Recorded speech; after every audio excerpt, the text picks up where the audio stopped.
Joy Cowley wrote the following psalm.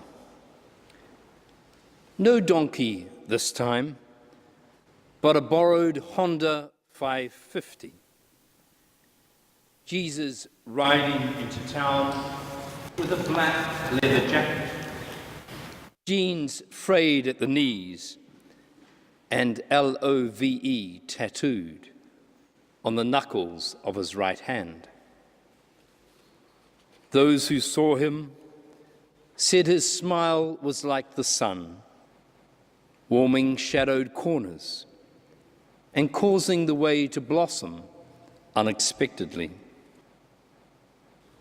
Those who saw him told of the light left over to be taken home and set in eyes and hearts and at windows for strangers. It was like a miracle, they said. The rest of us missed it. We were in another part of the city, waiting for the Messiah.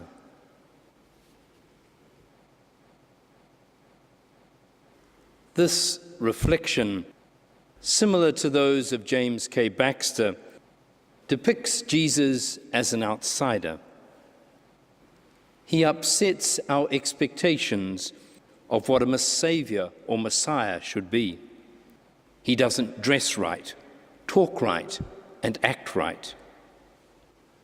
We want someone different, though, someone who is more like us, someone we would recognize in a church maybe, someone who is known as a good and upstanding member of the community, someone a bit like who the letter of Timothy has in mind for a bishop, blameless, vigilant, sober, a family man.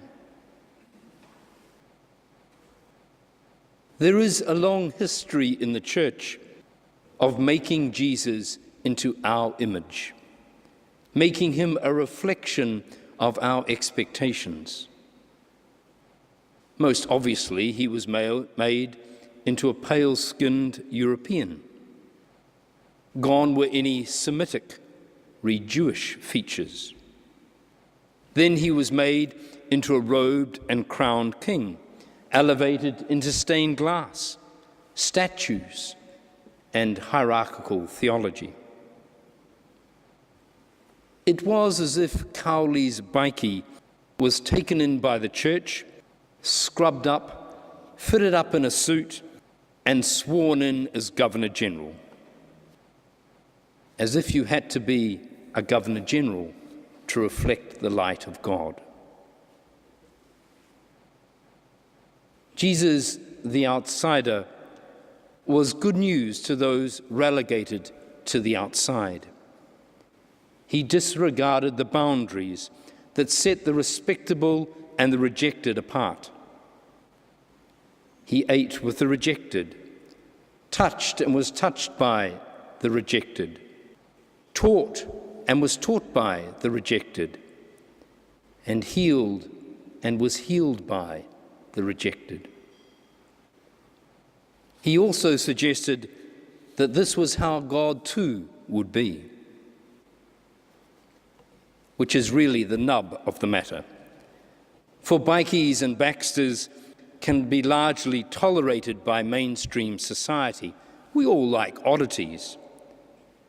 But when someone comes along and says, God is more like the bikie and the Baxter than the bishops and the Governor Generals, we pause.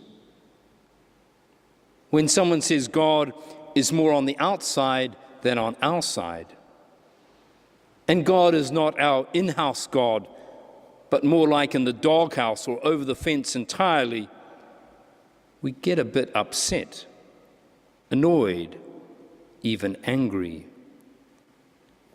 The eccentricity we tolerated becomes intolerable heresy. And the echo of that crowd that once cried, "Crucify," is heard. Heresy is any belief, opinion, or doctrine that is strongly at variance with the beliefs and doctrines deemed as correct or orthodox by an established authority within that faith. Let's be clear. Jesus was crucified not because he was caring or loving, not because he was kind to poor people, not because he healed sick people or encouraged generosity. No, Jesus was crucified because he dared to imagine God beyond the boundaries set by religious authorities. He was crucified because he was a heretic.